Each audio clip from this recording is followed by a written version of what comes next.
Here I am, sitting on Jeff's toilet. The first day of the CSGO Major. All you see on stream are the games being played, but in reality, that's just the beating heart around which everything else is based. The thing that really brings everybody together and drives the experience forward. But if that's all you do at an event like this, then you're missing the point. Allow me to talk you through my first day at one of the largest esports events in the world. Like most days should, it started with breakfast. But it wasn't just the cereal I was eating up. I also had a taste of fame as a couple staying in the same hotel recognised me. Or more specifically, my voice. More on this later because it was one of those aha moments that really showed me where I stood in the community. I headed to his and we went ahead of everybody to get our VIP passes. I didn't know how many people would recognise us, but it was a nice number. Enough to socialise properly, but not enough to stop us from getting places. The man knows how to zoom. Yeah, I'm going to get right in on Get Right's nostril. I can't now, can I? No. We finally got our VIP passes, though there was a bit of confusion, and for a while I got Dimitri's VIP badge. Sorry, Dimitri. Inside the Lanxess Arena is a maze of stairs. It's like something from a David Bowie movie.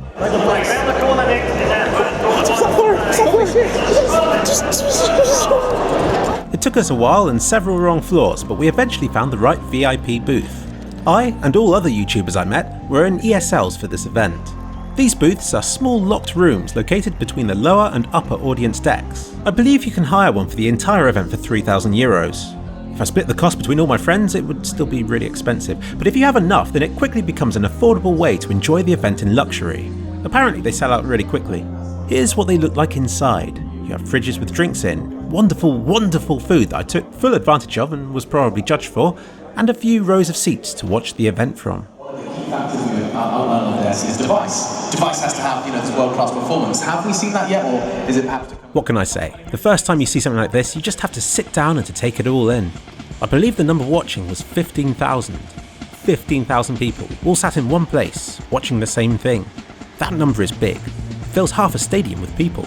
But at the same time, it's tiny when compared with the hundreds of thousands of viewers watching from home, and the number of subscribers that my channels have. Even this kliksphilip channel, my humble blogging one, has more than 3 times the number of this event. It really puts things into perspective.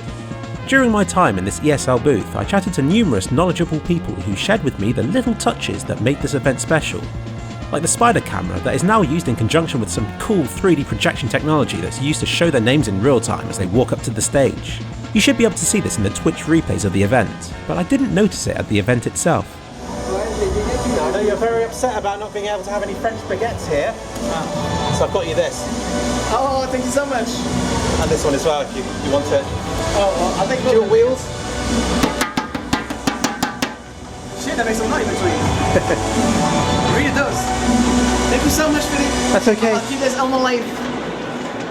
This ESL VIP booth served as a hub to return to when everything else became too much, as well as an excellent meeting point full of important people. This is legitimately the real first time we ever met. But I wouldn't have wanted to stay here for the whole time.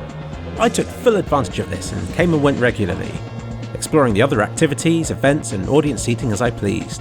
Jeff and I went back to his hotel to meet Mojo and his lovely parents. Hey. And this is what happens if you have 900,000 subscribers and show your face in every video. Chaos. Everybody knew him, he was swarmed and it took forever to get anywhere. One part of me was like, maybe I should show myself more in videos, but the other's like, nah, I don't want this. The way you present yourself matters far more than your size. Mojo happens to have both, but I wouldn't be surprised if a YouTuber 1/10 my size was recognised more than me if they made themselves visible in everything they made. I hardly show myself at all on my largest channel, which has 450,000 subscribers. When I was recognised at this event, I was often referred to as 2 kliksphilip, my smaller channel instead. Which is under half the size, but I show myself a lot more there. I felt I was noticed just the right amount for this whole event. It never became a hassle and I was able to dedicate time to everybody who approached me. Now, hey guys, nice to meet you. Nice to meet you too. Anyway, we got Mojo's VIP ticket and returned to the event. But the booth wasn't enough.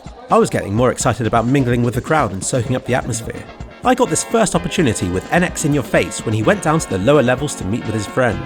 Now I'm not an excitable, flaily, shouty sort of person, but I still love being among people who are. I always thought it would directly make watching the game more exciting, but it didn't. The crowd became a standalone force, like a powerful wave that would get whipped up into a frenzy in response to the game being played. I reckon you could have just as much fun from watching them the whole time.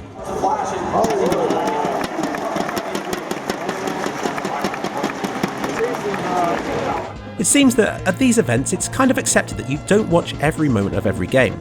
I didn't feel that I was missing out if I popped out to visit the activities mid-game, which is obviously when they're at their quietest. There's a large corridor encircling the main arena, which is always full of people and activities. I spent a lot of my time just walking around in this area, partly to see what's going on and also to give people a chance to meet me if they want to. With hindsight, I should have had a shirt with my name on. I'm sure there are a lot of people who walked right past me who would have liked to have said hi, but were too shy to in case it wasn't me or whatever. Regardless, a picture of me and a fan soon reached Reddit CSGO's front page, which I'm really happy with considering how many important people were at the event. Meeting people really turns that subscriber number back into something meaningful again. And yes, it was scary at first. I'm a shy person around people I don't know, but seeing people so happy just to meet me gave me extra confidence, and I soon grew to love the experience. The first few times there were awkward silences. I mean, what do you say in a situation like that? The fact that somebody comes up to me in the first place means everything. If small talk is needed to keep the awkwardness at bay, then so be it. I often discuss the upcoming matches to put us on a level playing field throughout the encounter. Please let me know how I did. I really need feedback on whether this stops it from being awkward or simply makes meeting me a bland experience. One particular highlight was fighting a fan on the gladiator duel thing outside. The video is probably floating around somewhere. I won't say who won. It's like Christmas. So which one should we get? Those are those? Let's see. The shittiest one. Amazing. You got right, mate. Let me see your face. You're right. With my Infernu project a while ago, pro player Crystal contacted me to give me some suggestions, so it was lovely to encounter him at the matchmaking booth. Much to my surprise, it was him taking his camera out to film me. You may think that my YouTuber status magically grants me access to pro players, but that's really not the case. Most don't give me the time of day, so meeting one like Crystal is an honour. This was an extraordinary day and there's still so much to talk about. So although the first day of the major isn't even over yet, the build up for the night starts now and it's best left for another video. Bye bye, Spider Cam. Bye bye. Please note that our opening times have changed on the weekend.